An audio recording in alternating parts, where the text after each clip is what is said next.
Welcome to Penrose Learning, where we make understanding easy. You begin by backing up and verifying access, because losing messages is avoidable.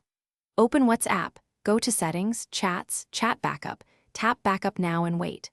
Once done, make sure you have the new phone number or the target device with its SIM ready for SMS or call verification.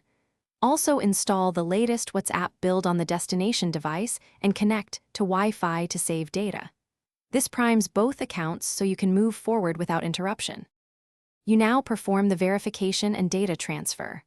On the new device, open WhatsApp and enter the phone number. Accept the SMS or call code promptly so verification completes. When prompted, tap Restore to pull down your backup from Google Drive or iCloud. Allow time for messages and media to arrive.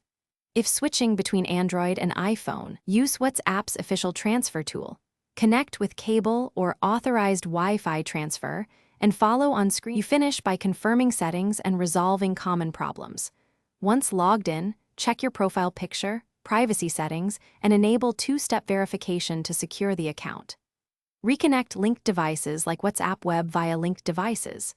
If messages are missing or verification fails, make sure the SIM is active and the number matches, then retry the restore.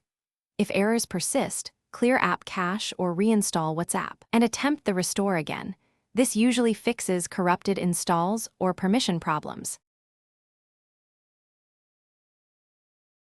Thanks for watching. If this was helpful, leave a like and consider subscribing. See you next time.